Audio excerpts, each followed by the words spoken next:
am a true Belizean. Tell them that we born there. Belize my home, my native land. Tell them that we born there. I want you people to understand. Tell them that we born there. I am proud to be a Belizean. Tell them that we born there. You're born there, you're born there. Tell them that we born there. You're born there, you're born there.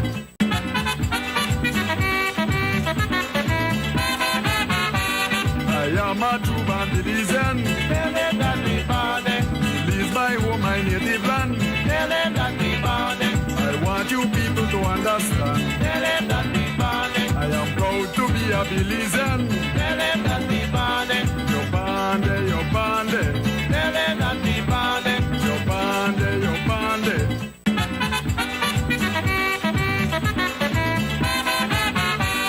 I am a true Belizean.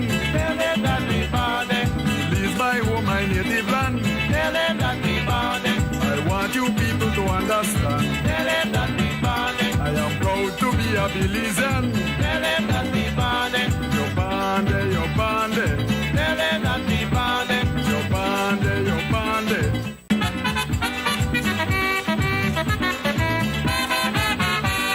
I am a true Belizean. Tell them that we born there. Belize my home, my native land. Tell them that we born there. I want you people to understand. Tell them that we born there. I am proud to be a Belizean. Tell them that we born there. You're born there, you're born there. Tell them that we born there. You're born there, you're born there.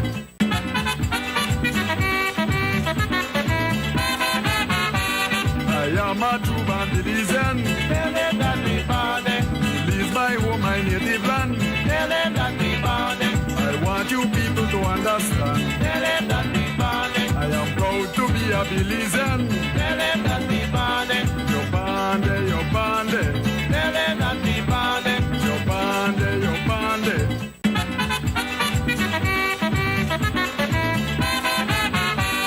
I am a true Belizean. Tell them that we born there. Belize my home, my native land. Tell them that we born there. I want you people to understand. Tell them that we born there. I am proud to be a Belizean. Tell them that we born there. You're born there, you're born there. Tell them that we born there. You're born there, you're born there.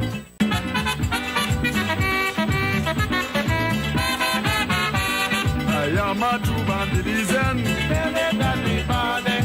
Belize my home, my native land. Tell them that we born there. I want you people to understand. Tell them that we born there. I am proud to be a Belizean. Tell them This is Naval String Connections, another episode of the show in the Belizean diaspora. I'm BILAL Morris, here in my studios in Los Angeles with ARIA LIGHTFOOT, live out of Florida. And today, again, we have a very informative show. Sorry I wasn't able to make it in last week, ARIA. I mean, catch Jeremy again. You know, when you have when you're a teacher, you have parent conference, man, all the people in the pack up. I said, well, I only have like 5 or 6 when you look like they're the poor reader. I'm like, oh man, I don't know. So I apologize for not being here last week to join ARIA on the show, but I'm glad and happy to be well and here today, because today we have very, very, very important and special guests commemorating Women's Month. Dr. Donalyn Myvitt is joining us today live on the XTV show, right? This is an XTV production. Our producer is Nur Muhammad. The man behind the controls is Harlan, always keeping us and bringing us here live and direct. We invite you, the Belizeans and the Belizean diaspora, across the United States, United Kingdom, the Caribbean, Africa, Europe, wherever you live, Belizeans, and that you can reach us on this show. Please do tune in and tell a friend to tell a friend that this show is on, the Belizean show in the Belizean diaspora. And we want again to welcome our viewers also in Belize who watches XTV and Family Creme TV, and we want to invite you, some of our loyal viewers are right there in Belize itself, and we do feature Belizeans on the ground. And today, Dr. Donalyn Myvit, a Belizean business expert. I mean, I can't make Aleph Aria for read out for she accolades. So good night, everyone. Good night. Thank you for joining us, and happy Women's Month. We have a dynamic woman that's joining us tonight that's going to be doing activities around Women's Month. Danalyn, that's the right way to pronounce it, Danalyn. Very much on point. Good night, and thank you for having me. So, Danalyn, could you just tell us a little bit about yourself? And it's Dr. Myvit. Please tell us a little bit about yourself, what you're doing in Belize, how you're involved with Women's Month this month. Let me say, in a brief and in a nutshell, I am born and bred, have always been here in Belize, love my home country, and I have the great fortune, I believe, of having been able to connect with women starting through my professional realm, which really is out of a World Bank program that had invited consultants from across the Caribbean to support women entrepreneurs, and that was how I got into really the space of focusing on women. So initially, I started from 2015 doing a leadership conference with women, and COVID, after 5 years, COVID really closed that off. And when I came back to the market focusing on a program for women, it came out as the Celebrate Her concert that we started 3 years ago. And it has really been a really rewarding experience. Thank you so much. So just to talk a little bit more around the Celebrate Her concert, and also tell us a little bit about like what specifically are you doing for women? You talk about women entrepreneurship. Like what is the goal of this type of endeavor with women? And, you know, are there a reason why we're focusing on women specifically? I know it's Women's Month here, but, you know, there's a lot of times women are not in some spaces. And so these programs are kind of designed a lot to kind of bring them up to speed. So tell us a little bit about exactly what they're targeting with these different programs. Let me say specifically, I am involved in the Celebrate Her concert, and that comes particularly, although there is an array of offering in the month, because Belize, as you are aware, does Women's Month starting from 1st of March, and there are quite a lot of activities going across the country. And in my particular space that I occupy, it evolved out of being connected with women in the working space and in the business space. When I got involved with women entrepreneurs, it dawned on me really, really strongly how much there was need. Initially, my focus was on women in terms of upskilling them in the realm of their business development, because that is really my background. That is where my formal training and my years of experience has been built. And so that was where I focused. However, one of the things that really came to my attention and also my lived experience is the fact that as a woman, and particularly those of us who occupy the space of being single-headed household, we give so much to our working space and to our family space that we oftentimes neglect ourselves. And in the process of that, I recognize how much women show up in their professional realm and they're tired and they're weary, and no one says to them, listen, it's okay to take some me time. As a matter of fact, it's not only okay, it is important to do self-care. It is important to understand that you have to feed yourself, feed your soul, feed your spirit in order for you to effectively feed others. So out of that, when I looked at the array of offerings in terms of programs for women in Women's Month, I felt that the space existed, and the footprints through the door has proven that, along with the stories women share with me when I first started, and they continue to share with me even today as I spoke with a group of sisters that are intending to come all the way from Hopkins. And it is, no one says to them, take the time consciously to look in the mirror and to say, I value, I need the time to step away from all the other loads and to be able to not feel that you're cheating and that you should be giving your time somewhere else that you deem to be important, but that you can take some time to say, I deserve this. I can come out. I can come in an atmosphere that is really uplifting, extremely supportive, so that if for no other time at all, you get a good program that targets your spirit and bring you in an atmosphere that is really one that's collaborative. It's also one for me that I have chosen to exemplify that women can collaborate. Oftentimes we share and we do express the sentiment that women tear women down, and for me, I am taking this opportunity to show collaboration, that women can come together, can collaborate, can come into a really male-dominated space, because entertainment space is really male-dominated, and can come in there collaboratively and can put off a program of excellence.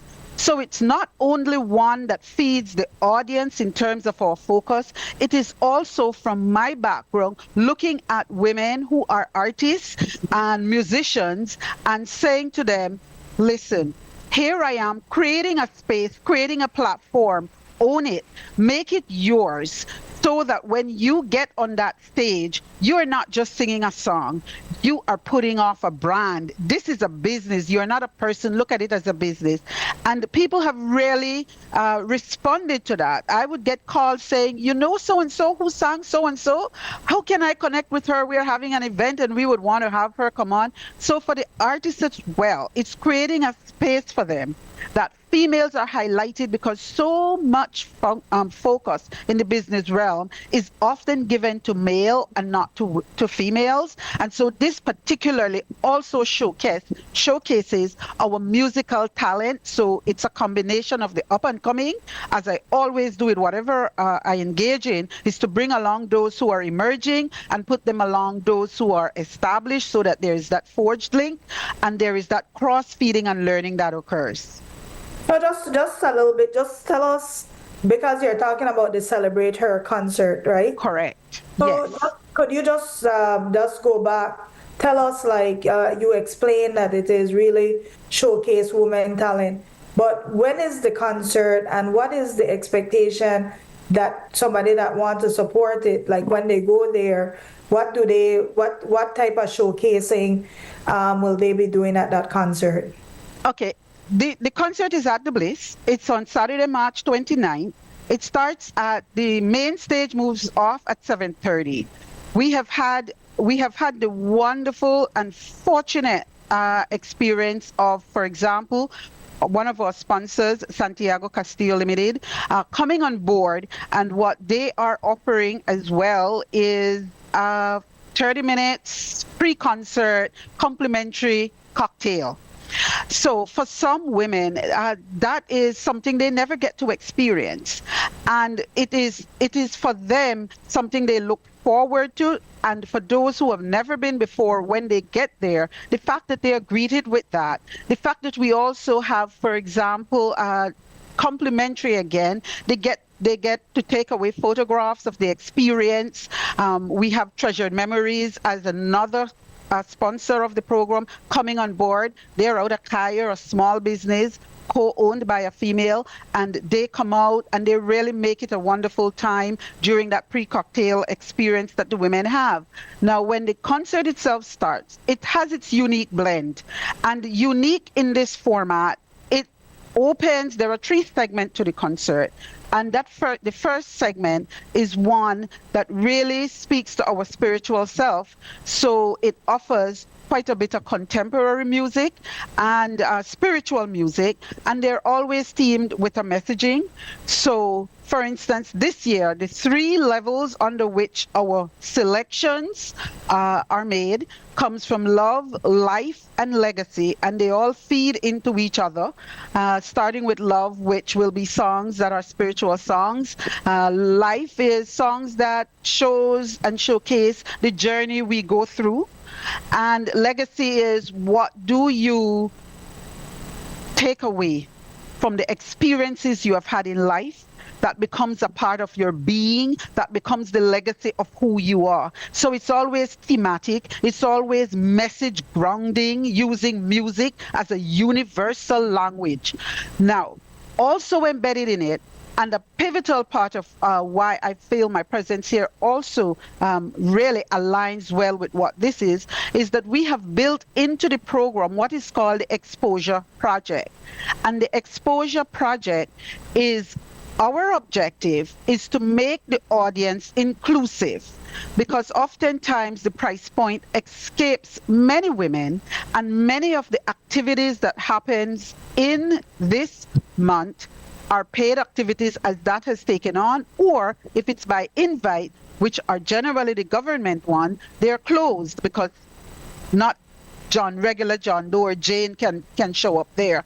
And so what we did under the Exposure Project is we made a pledge that at least 1/3 of the audience, sorry, let me rephrase that. Our goal is to reach 1/3 of the audience, but a minimum of 100 tickets. We seek sponsors, and then they're given to under-resourced females through various outreach organizations, through schools. We gift schools, the schools gift under-resourced girls. Those girls go home and gift their moms. And so it's really that snowball effect of showing how collaboration works, of also being inclusive. And so one of the interesting thing, however, is we also sought to link to the diaspora. And the diaspora has really, over the past 2 years, been so really supportive and have really sponsored under-resourced women to attend. So that is also built into it, that we seek sponsorship from the diaspora. It's one way of bringing diaspora into the element, and we have had such really wonderful response. So if anyone is still interested, we're still seeking sponsors for under-resourced women to attend. How much is it to sponsor an under-resourced person? If we're going at the pricing for the general ticket, that would be $25 US. For reserve, it would be $30 US. For the premium, it would be $40 US. That's the price point for the tickets. And how many underserved women are you targeting for the show? So as I said before, our goal is really ultimately to make 1/3 of the audience, but at a minimum we target 100 tickets to give away each year. And so far over the past 2 years, we had realized 290 giveaways over the past 2 years. So whenever we make our appeal, we have really gotten positive responses from the diaspora. People in Belize have stepped up. For instance, we just had a business house that has stepped in and said, I want to sponsor a particular organization, women. Last year we had one sponsoring Help Age. They thought of the seniors, and so seniors came out. And so that's the kind of way we are looking for the collaboration, and really excited about making an appeal once again to the diaspora to support the program. And you said this is the 3rd year, right? This is our 3rd year. How was it received? I know you said that people will get all this different stuff, but what are some of the feedback, especially from the women who are underserved? What are your feedback you get from these women? Let me put it to you through an example. A woman said to me, you have absolutely no idea the impact that this brings, because we get to be in an atmosphere, people are really warm, and the music, the songs, just the connect with each other in the atmosphere that we create. And we have really created, I feel, a sense of community. Sisters are coming together, sisters buying block, and women groups buying block. Sons bring out their mothers. So let me say, while it's targeting women, it's for women and the men who love them. So it's not an exclusive male audience. We have it unfolding in differing ways, and that's really the wonderful part about it, in that more and more men are embracing the fact that they can come into a space and they can find comfort in a space of this sort. But as I've said before, I find that just the energy of the night, just the type of songs, just the whole interaction of that 2.5 hours of being together, people move away feeling uplifted. They move away feeling a sense of being more empowered, you know, and also they get a tangible example of seeing women working together, which is really a part of our goal as well. You should have extended that also. I don't see, when you talk about it, do you have a program set up in Mother's Day? This seems very kind of sure, because I know that would be a big hit during Mother's Day. No, I personally don't. I do believe that there is a multitude of space for many of us. When I started in 2023 and I did the media rounds, one of the things I said clearly as I was moving through, that too often we leave everything for the government to do. We expect that the government is supposed to do the heavy lifting for all aspects of life. And I believe that there are more initiatives that needs to come on from a private entrepreneurial space, from NGO space, and I'm seeing more and more activities that are now morphing into this program. But Mother's Day particularly, I'm hopeful that someone out there would hear you, because Mother's Day is May, and putting these programs together takes a lot of effort, and so hopefully somebody else would fill that space come that time. Yeah, also you have entered into a field, non-traditional, kind of. You have dug into an area where, as you talk about, as I hear you speak about male-dominated spaces, and it's a tough thing for women to enter into these spaces where the entertainment that are dominated by Belizean male musicians and artists. I know we have credible Belizean artists, Zoila Clark, female Belizean artists, and so on, that has Nelita Castillo. And I noticed on your bill there for the show, you have Jackie Castillo and people like that. But, you know, it's very interesting to see that you have carved out a niche, a space, if you may, for women to participate in non-traditional. I kind of like that word, because you're not only dealing with entertainment, but speak, if you may, right? Talk about it, if you may, about the other things that you have embarked on as a woman that have led Caribbean non-traditional initiatives, because you are not only operating in Belize, you are operating in that Caribbean perspective.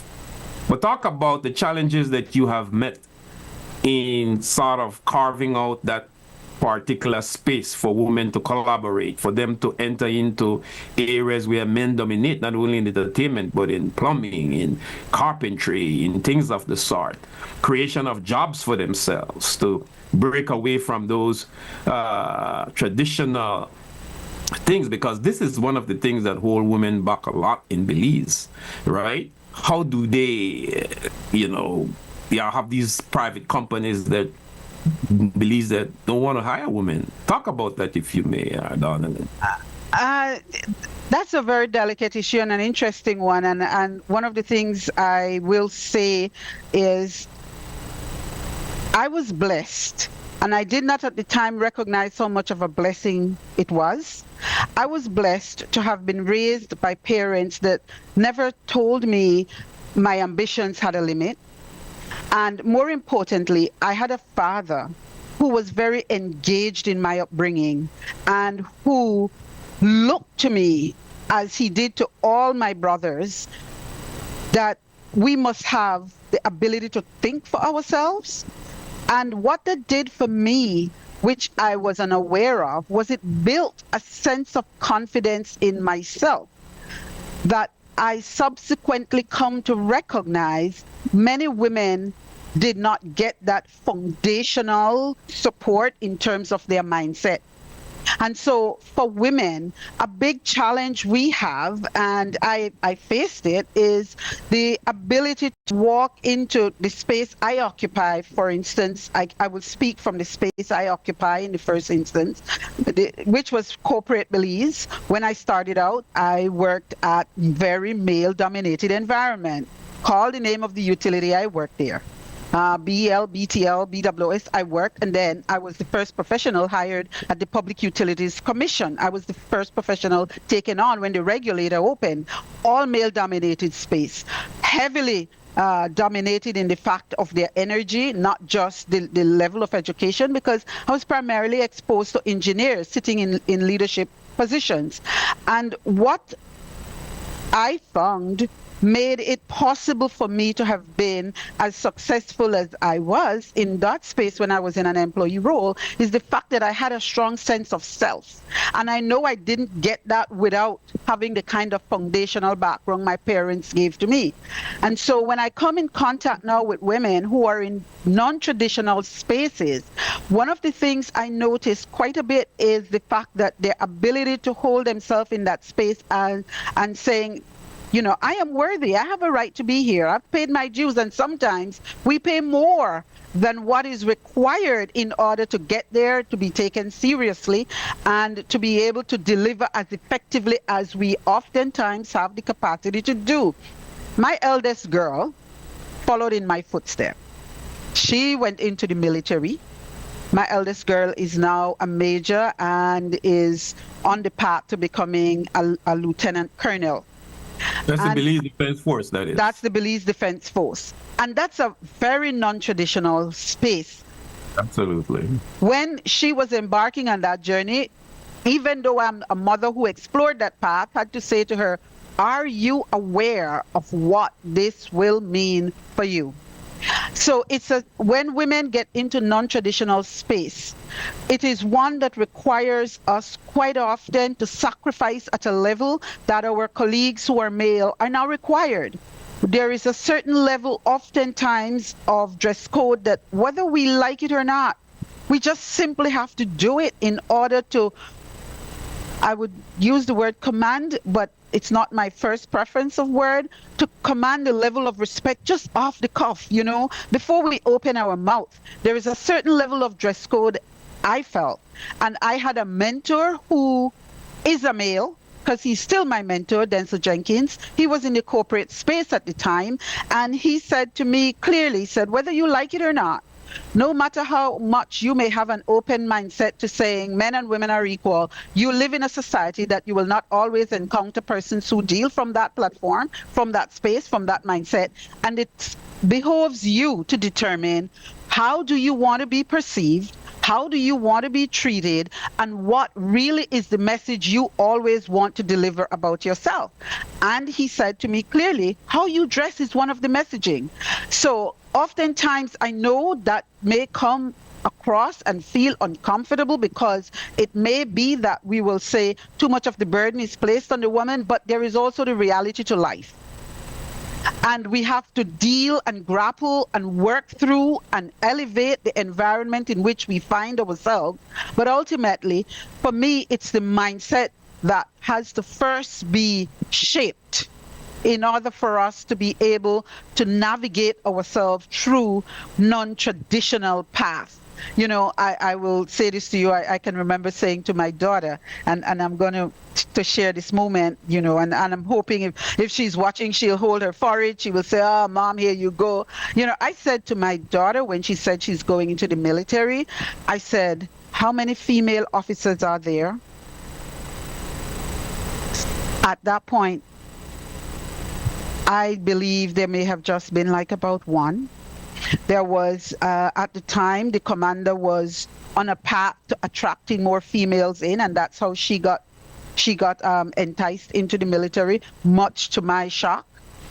And I said to her, whenever you walk into that space, know for a fact you have been raised. Know who you are, know whose you are. And so, with that, ensure that whatever you encounter, you do not vary from how you were brought up, and you do not allow anyone to take you into a path that departs from the upbringing and the values that were instilled with you. So, to land that point, I said to her, if you ever encounter any of your male officer colleagues saying, go get me a drink, tell them that's not your role. I like that. When I went Powerful. to, I did my capstone on the gender equality bill in Belize, and some of the research that I did was that Belize is really treading downwards when it comes to women, even in regular spaces. Not even you're talking about on, spaces where women don't normally are. But more and more women are in Belize. It seems like we're regressing when compared to the world gender gap. How do you feel? And I'm sure their opinion is probably sought. How do you feel about that gender equality bill? Because what I recall when I wrote my paper, and this was about 10 years ago, the male-dominated institutions, the churches, were adamant against it. I mean, and some of the things that they did was to tell husbands, your woman will start to run your household, lose control.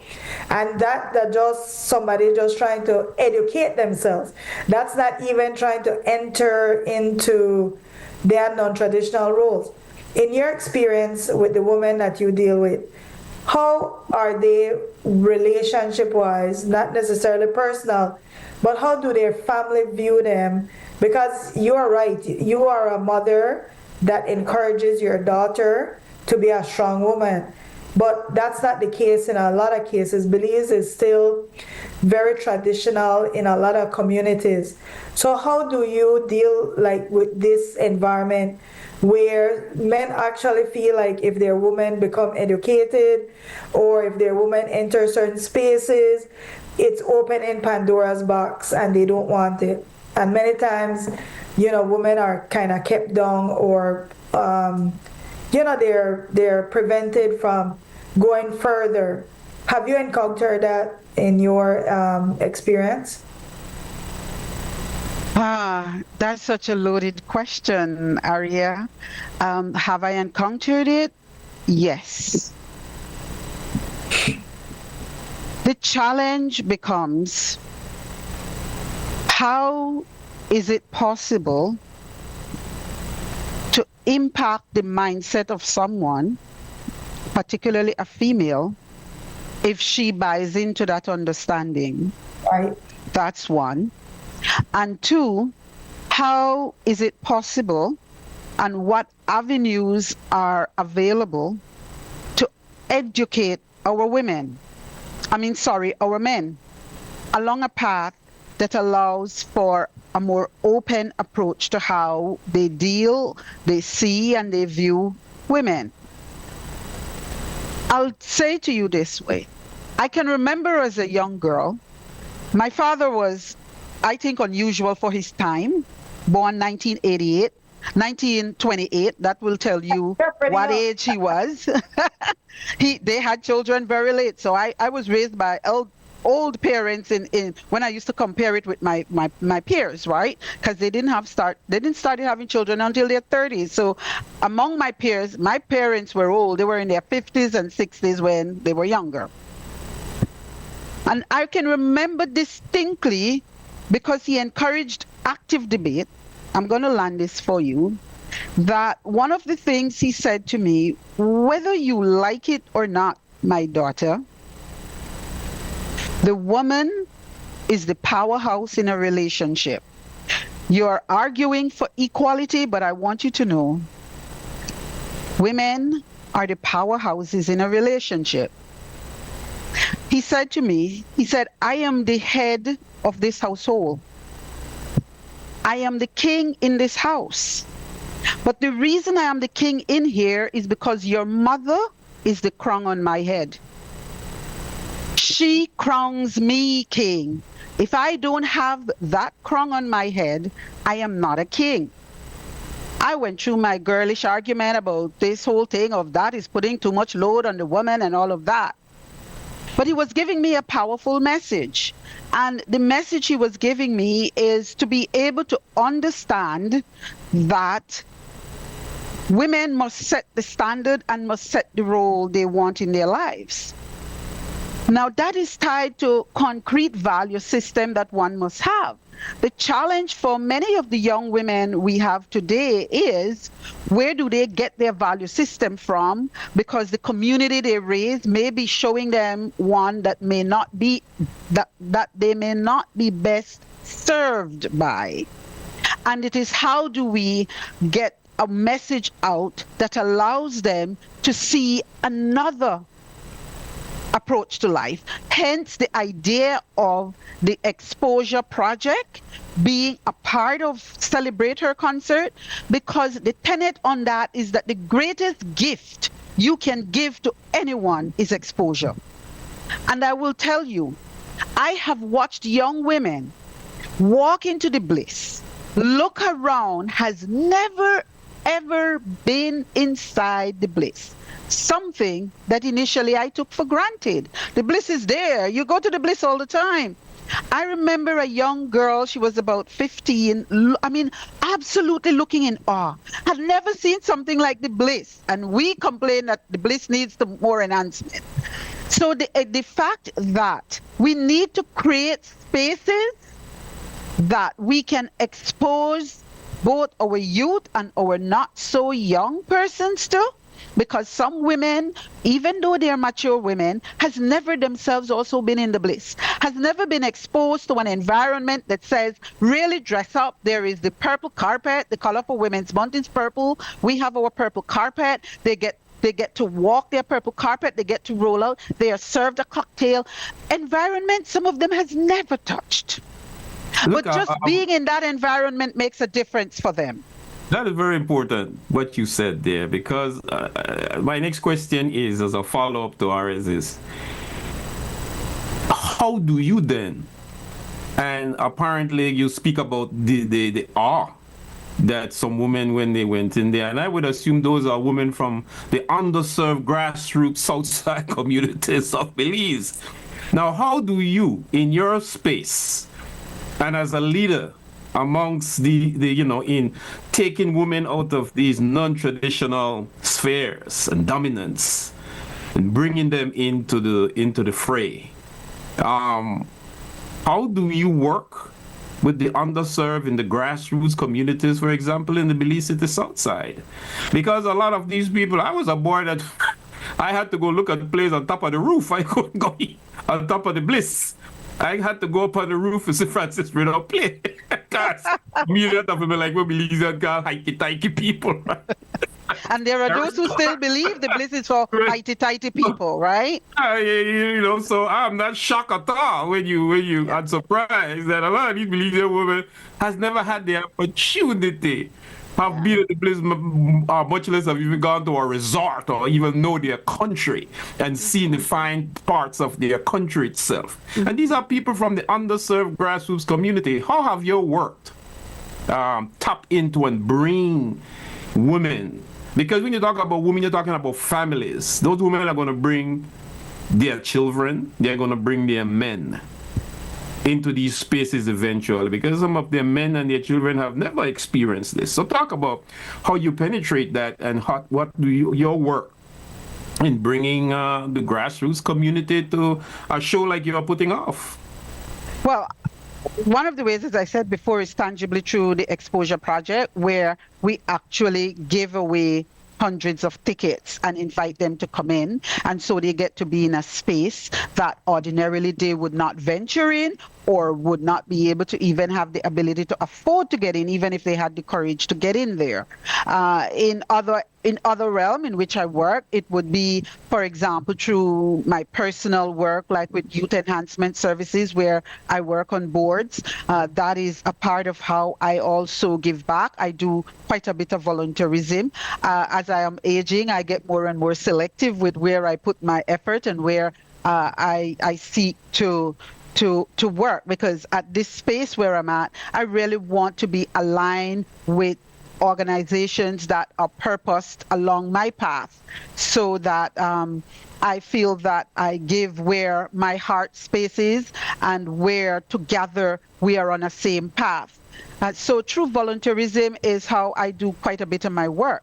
And through my church, I'm very faith-based. I worship at St. Mary's Church. And as we speak, there is actually something that I am working on. I cannot reveal what that is until the time comes, that I am working on, that I want to also bring through that arm. So through my faith work, through volunteerism, and through now the actual celebrator comes out through my own business realm.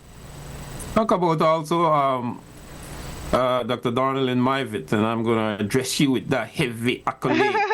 Dr. Donaldin Myvitt. Yeah. Talk about how you also work with families.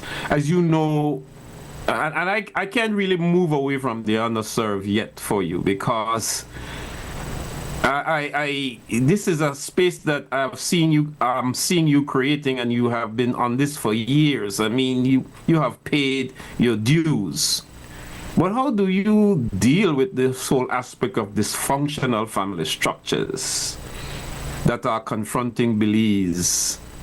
And how do you help women create micro enterprises to be self-sufficient, to help their households? Because it's a serious problem in Belize, high unemployment, where a lot of these women cannot care for their families. What are some of the initiatives that you have implemented to help create micro enterprises for women to create their own businesses and to sort of provide for themselves? I will say it happens more through my one-on-one direct mentoring. There are quite a bit of I occupy that space quite a bit, and so oftentimes when women reach out to me through multiple areas, this is a particularly delicate angle I'm going to touch on. For instance, because I have, as you have said, been in this space for such a long time, pretty near a decade now, people generally know, oh, you deal with women. Whenever I reach out to Jules Vasquez, he'd say, if you're calling me and you're on the end of the line, it has to do with women. What it is you want to do now with women? So one of the ways, for instance, is I find that the mentoring where I connect and I generally seek to make women come into a space where they feel safe in a relationship, because for me, mentoring is a relational matter, and how do I meet them at their point of need and understanding? Because that's essential. While we may all, and I have been a part of a World Bank project where I supported over 3 years women in the business space, how they can grow their business, what to do at different phases in their undertaking. Really, that was what anchored me in the space as to how much my talent can be passed on and my experiences can be passed on from a way where I am giving it to those who really want to receive it. Because whereas we are very clear that there is a lot of need, and there is oftentimes the thinking that you can go and get someone to be something that they don't really already yet to be. So it has to be a meeting of the mind. A woman has to be ready for a particular space, for example, to get into the entrepreneurship space. It's not an easy space, Bilal. Being an entrepreneur is not an easy space. So I often, through the mentoring process, is to really find that connection with what exactly is the woman need, because I cannot impose what I believe or my beliefs or what I think is best for this person. It is what do you see, and how can I have a way to open a heart space for an honest, authentic dialogue and the creation of a relationship where we are each exchanging and seeing each other with respect as we support each other. Because for me, it is not just the matter of my feeding someone. I feel that the service I give also does something for me because it keeps me grounded, it keeps me humble, it makes me realize repeatedly, there but for the grace of God goes I. Also it makes me recognize the extent of gratitude I have for the family I was born into, that often many of these women do not have. They do not have the support, maybe from how they were first, from their first nuclear family, and then they may not have it in the family that they married into. So a lot of that has been a two-way path for me. But yeah, I hope I really connected with the question you raised with my response. Right now we're going to take a break. It's that time. And once we come back from the break, I would really want you to talk about, you mentioned entrepreneurship, to find out like what type of jobs these women are doing and how has it impacted their life, when they're able to enter into these spaces, because on average the men spaces are the money earners. You earn higher in male environments than in traditional female environments. So it would be very interesting after the break for us to discuss, how these types of spaces do have a change on some of these women's lives. Mesopotamia deserved better. Better than Shineborough and better than Lee. Use it to the voter. The voter. Thomas Garcia, please city council, please. Them, Tell them that we bonded. your bande, your bande, Tell them that we bonded. your bande, your bande. Yes, we are back. This is Naval Stream Connections. I'm Bilal Morris, live from our studio here in Los Angeles with ARIA LIGHTFOOT, live out of Florida. We have a very special guest today commemorating Women's Month. Dr. Donalyn Myvitt talking about women in non-traditional programs and all that Caribbean perspectives of micro-enterprise. The big show that is about to come off pretty soon commemorating this Women's Month. Celebrate her. And tapping into the diaspora, which is a question I want to sort of come back to you with, Dr. Myvitt. So we'll just go back to Jose ARIA.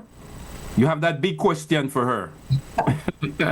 Welcome back, Dr. Myvitt. One of the questions I do want to know is, when women enter these spaces that are dominated by men, how does it impact them?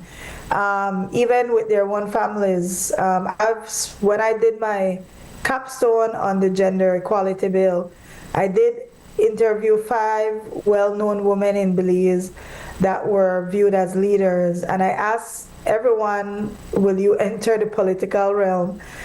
Because more women in leadership, and everyone said no, which was interesting. That women do shy away. They do shy away from politics normally.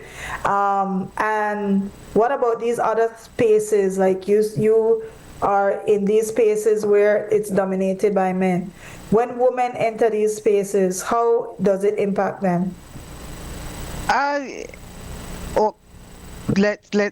Let me take it from the positive side.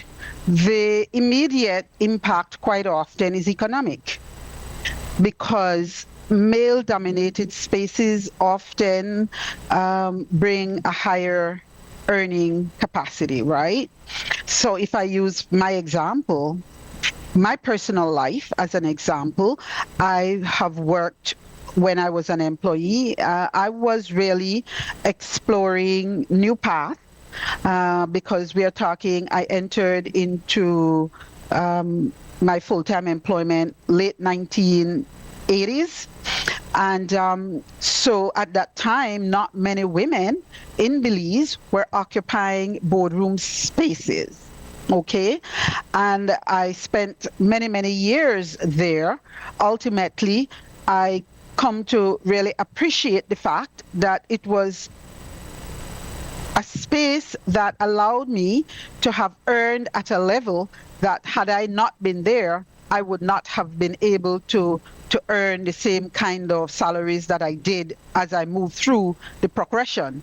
So certainly the first impact that one can realize is the economic impact of it. The negative side of it, however, is oftentimes the stress, which is why the program like Celebrate Her is so good, because you can come out and you get a release and you get to feel that you're supported. The stress of being in those spaces can at times take its toll, because for example, if I use my own experience, I have had to encounter instances where company entire restructuring, salary scale changed, and when I looked at what was released, I was shocked to recognize that I was not placed where I thought I ought to have been. And when I looked at the restructuring and saw the positions given to people who I was outperforming, I was flabbergasted. But again, what I say is the benefit of having a very strengthened anchor and a strong inner sense of self. In that regard, I simply booked myself into an interview with the CEO, and in no uncertain terms, I made it clear to him, I have seen this and I know my worth. And there is absolutely no way, based on the performance reviews I had been getting, when I look at where you have positioned me in this restructuring and where I see my colleagues, where they have been placed, I need for someone to explain to me justifiably how I am on the lower level and I am outperforming them. Ultimately, it was to my benefit because change was made and I was placed where I felt I was supposed to be. But again, that came out of my owning my space and my being able to say, this is what I believe I value, pointing out that if you can evaluate them, I want you to know when we sit in that boardroom as colleagues, we're also evaluating each other. And I know where I ought to be compared to where others are and where I have been placed. Now, I don't generally use comparison to assess how I am performing. But in that instance, it served me to point out what I felt was the injustice. And that's oftentimes the dark side of occupying non-traditional space. For example, in the context of the entertainment industry as we speak now, one of the artists said to me last week as we were talking, and each year I'm pushing them to understand how to own the space and to use it and leverage it as an opportunity. And she said to me, would you consider taking on management of female artists in this space? Because what I experience when I have to go and do performances out there, and I'm in some of these spaces and males want to really treat me in a way that I am not there for. I'm there to perform, and they have other agendas and sometimes just to negotiate what it is I'm supposed to get. She's like, would you think about coming into this space and managing female artists? So it does speak to the fact that oftentimes when we occupy, and especially when we are the trailblazers in these non-traditional space, we have quite a load on our shoulder.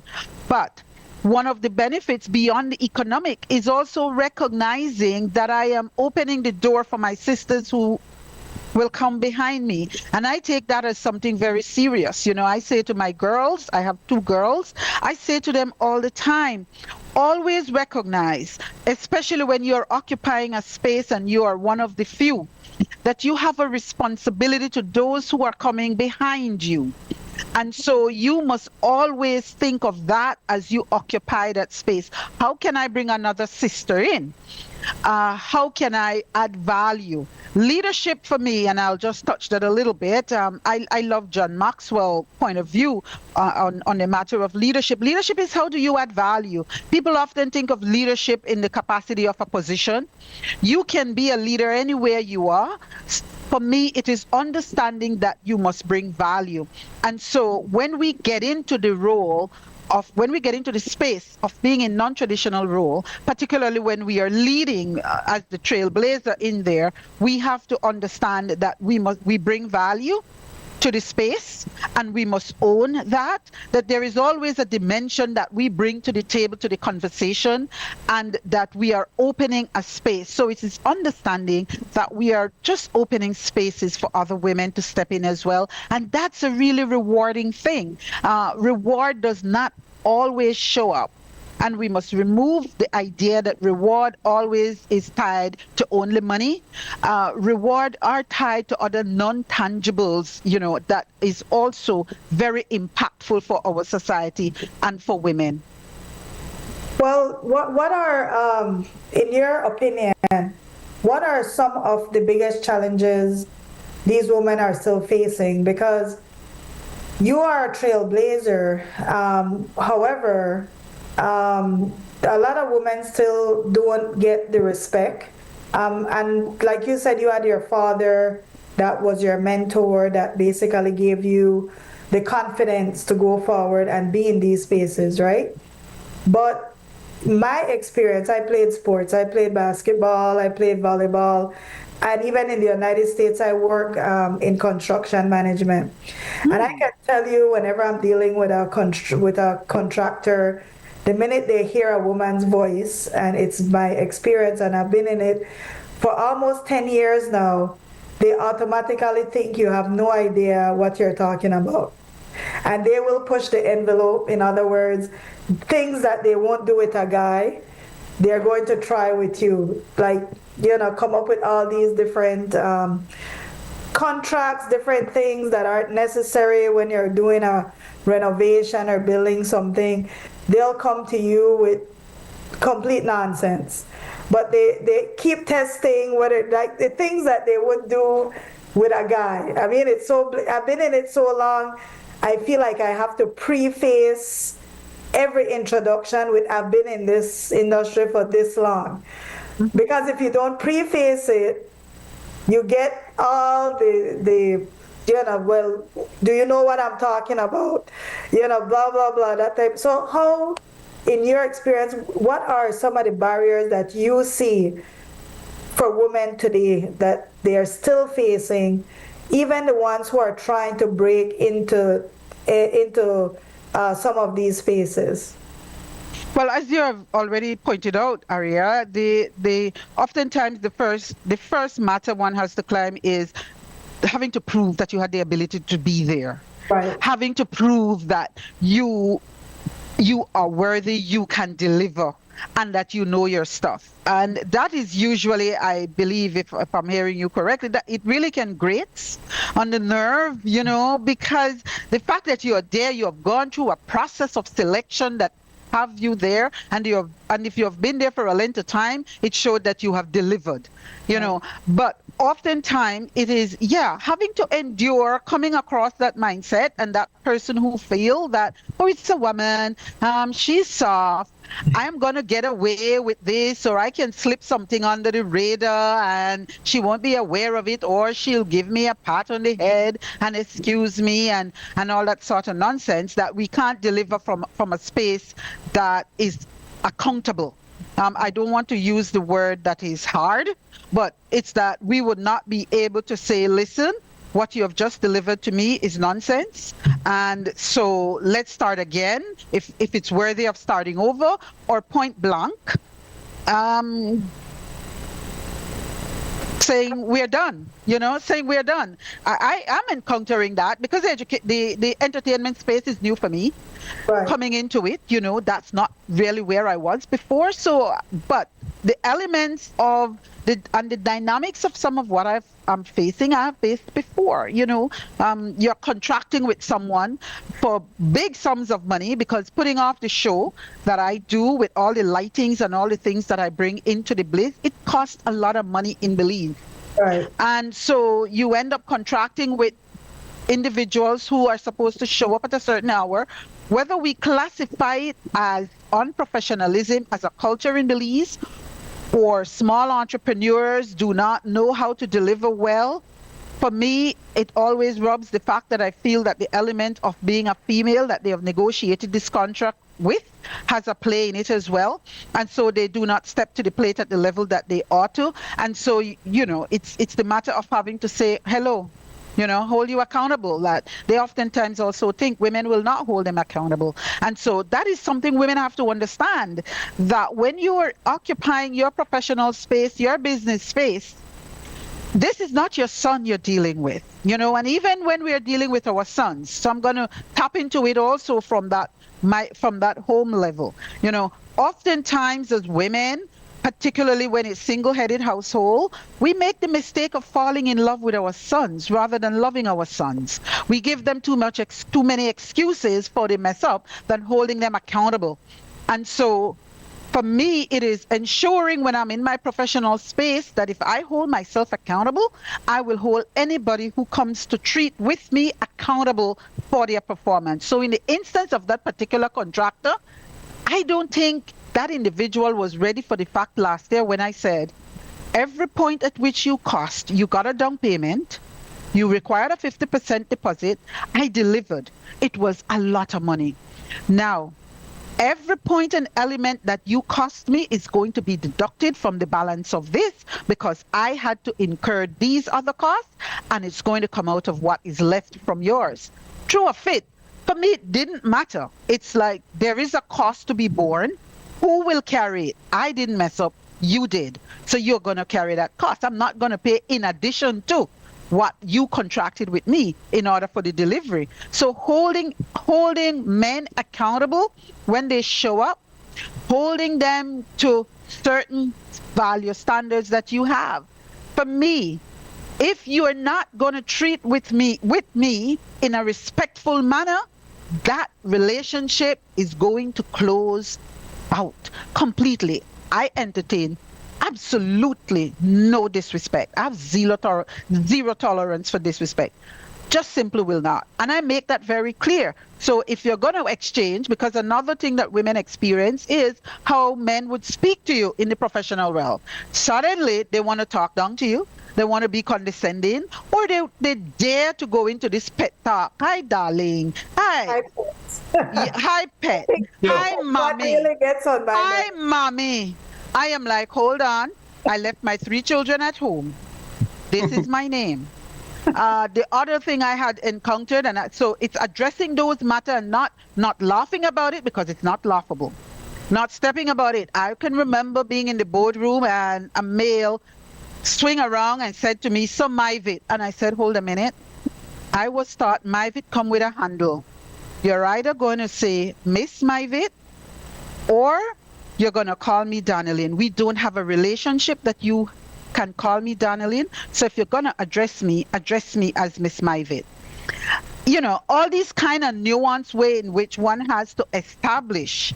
So sometimes it feels like overload because you're walking and you have to always have on this kind of armor to ensure that the respect is given, and that that you it's just a lot. Yeah, it's just a lot. Yeah. That's a very powerful message. I want to throw this one in here in ARIA because Dr. Myvit almost blew the house. Well, he blew the house down. He puffed and he blew the house down. I mean, hey, men, tighten up, because these kinds of Belizean women, girl, man, look, I want to vote for you when you become the Belize female prime minister, the first Belize female prime minister of the country. You understand? You're putting me in a space that I don't occupy. But it's not my question. I'm just sort of powdering you up a little. But talk about, you are a master fundraiser. I mean, in terms of a woman in this male-dominating field of tapping economic resources to run programs, because you have been at this for a long time and you have been self-employed. You have got out of that whole area. I mean, what you talk about, you did yourself. You are an entrepreneur. You created your own business. Yeah. But talk about the sophistication behind fundraising, and whether you teach this or you bring women into this space in Belize. And because fundraising is a very, very, very difficult task. To go beg as they would say, right? But the sophistication of writing a grant to get funding for certain programs. And a lot of women in the underserved and grassroots communities, they don't know how to do these things. And I mean, I know you have done it for them. And when you, in talking about that, Donnelly, also address the whole aspect of the role the Belizean diaspora has played in the development of the country. If you can pivot into that, if you can, because I heard you mention that you have got a lot of support from the Belizean diaspora. Belize's the history of remittances coming out of the Belizean diaspora has been historic. I don't think that we get Belizeans in the diaspora get the kind of respect that they're supposed to get politically, socially, and otherwise, constitutionally, in terms of that. You have been someone who have seen the power of the diaspora, its economic power, and what it can do, particularly in the development of programs that you are doing for women, which is the backbone of Belizean society. Address that and talk about Sir, it. we actually have to go to another break, Bilal. So when we come back, we can... Yeah. Okay. In only one.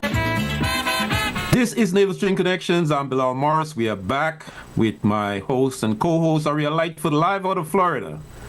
And we have a very special guest today. Our guest today is Dr. Donnelly Mivett, a Belizean business consultant, expert, entrepreneur, talking about her program that she will be having, braiding, that is. Celebrate Her. Celebrate Her. Yes, it's called Celebrate Her. Thank you for that, Aria. And I wish I was in Belize there to enjoy that, because from the video I've seen, it looks great. But what I want to go into to get from you there, Dr. Mivett, is the whole aspect of fundraising, as I originally was trying to get at before we went to break. How do the programs that you were talking off the record, and you made an excellent point in terms of how you go in as with your business, with your consultancy, tapping into funding from the World Bank and so forth on the behalf of Belizean women that you serve. Talk about this, because fundraising is a very sophisticated thing. Writing grants and all of that, a lot of our women don't have the sort of literacy and understanding in terms of doing these things like grant writing. So talk about that, if you may. Well, the best way I can coin it is to say that, yes, indeed, grant writing is a very technical matter, and quite often small businesses do not have the capacity. The small entrepreneur do not have the capacity, do not understand sometimes the nuances, or as I have found at times, they may not even have themselves organized in a way that they can produce a balance sheet, an income statement, because they're just moving on the fly. So they haven't had in place the kind of structures that would make it possible for them to submit what is required under the grant proposals. And so oftentimes what would be needed is a kind of support structure that perhaps can be offered through a bell trade, where they are brought in when these kind of calls are out and are supported in doing the grant proposal writing. So that kind of structure needs to be in place for more successful grant application to occur in Belize. I have had the fortunate, I've been fortunate in that, because that's my background and that's my training. I have been successful in tapping into writing for grant proposal, for example, out of Caribbean Export. For my own business, I have been successful in securing grant funding for my my marketing materials, Caribbean Export. I had gotten grant funding for that.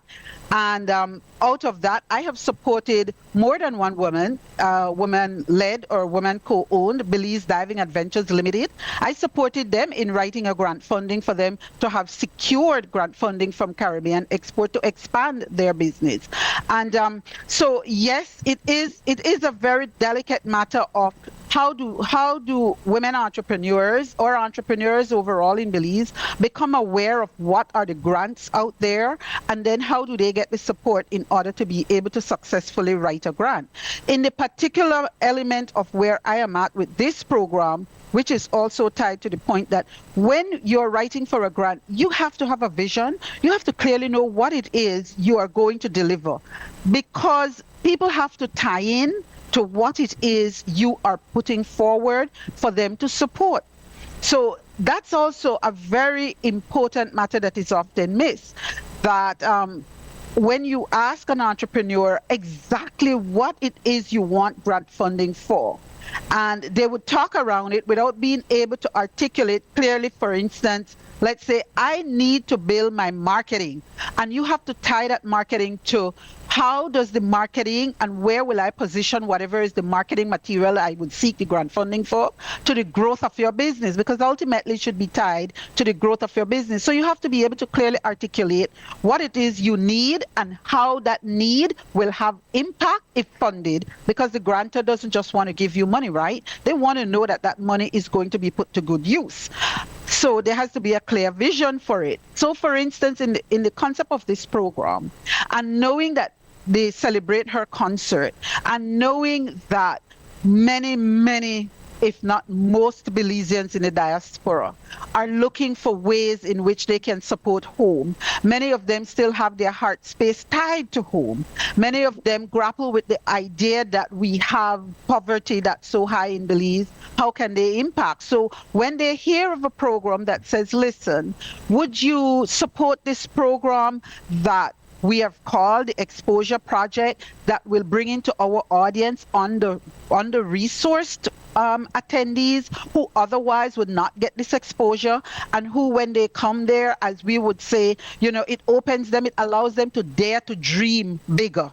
And so they tie into the sentiment of that. They understand. For example, earlier, Bilal, you shared and you said, you know what? In my youth, I can remember the Bliss with Frankie Reno and saying, we can't afford to go in there. Diaspora do understand it because they have come out of it. They have come out of Belize. They understand the history of what it is we are talking about and where we are.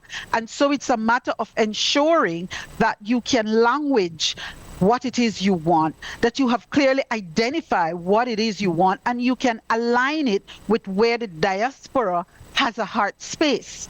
And therefore, then when that connect happen, they are willing to support. And so we are really asking to help us this year for 2025, reach at least our minimum pledge of supporting 100 attendees to celebrate her concert. The payment for it can be Zelled, or if for those who have a connection in Belize, it can be sent directly to my business account. And generally, we don't necessarily confine any of the sponsors to where it should go. Could you give us your Zelle information for those who want to contribute? Yes, the Zelle is BCTD info, INFOO @gmail.com. It's an email. And so you can Zelle to that. And typically, it, depending on the level of ticket that one would be interested, $25 US would get a general ticket, $30 US would get a reserve, $40 US would get a premium seat. And we really, I have had persons in the past, for example, I had someone contacted us and they were like, I want to support with 10. I wanted to go to my alma mater. And so that particular school was identified, and and I'm so excited for them. And so we go and we deliver the tickets. They contact the school and they say that there are those who identify where they wanted to go. There are persons who have contacted us and said they may have family members or friends, and then they Zelle the payment and tell us where, or give us the number. We contact the individual and we say, we have 2 tickets, where can we deliver it? We have 3 tickets, where can we deliver it?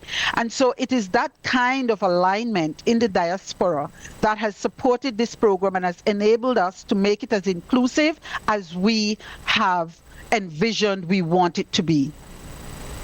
So if anybody in the Belize diaspora would like to contribute, please send to the Zelle. The show is March 29th at the Bliss Institute in Belize City.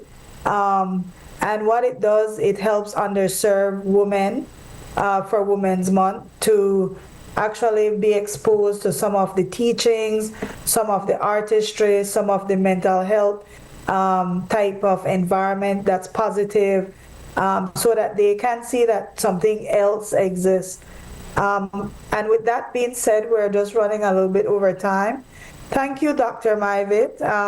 I would love for you to come back and talk honestly about how do we educate our men. Because there's a lot of things that we experience as women. Men have I raise a lot of boys, and sometimes like you have to. Sometimes they're paired the way we're paired. Many times the guys are oblivious to certain things, and I think it would be good. I saw a program in Africa.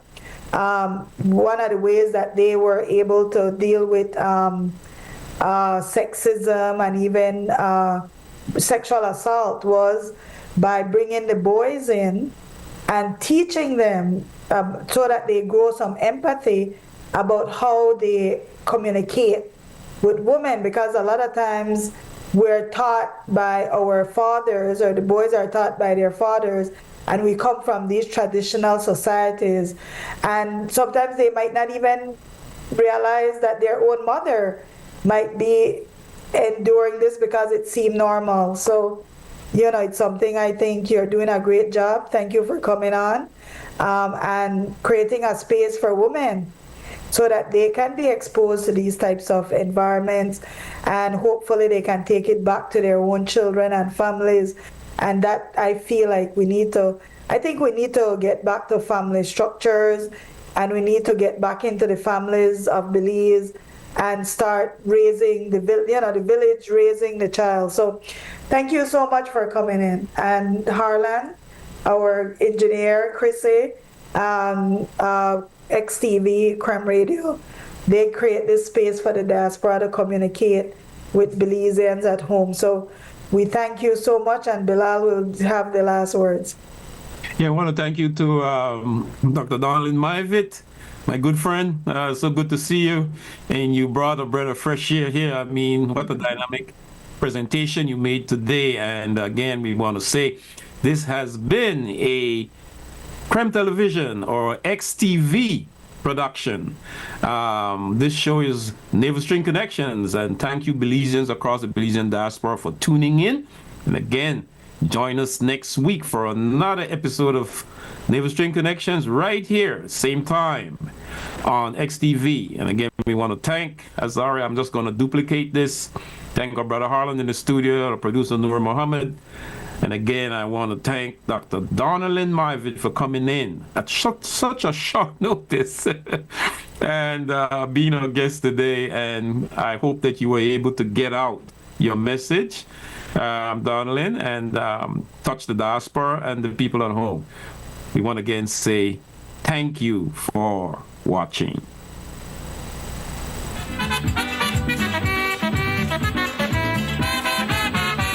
I am a true Belizean. Belize my home, my native land. I want you people to understand. I am proud to be a Belizean.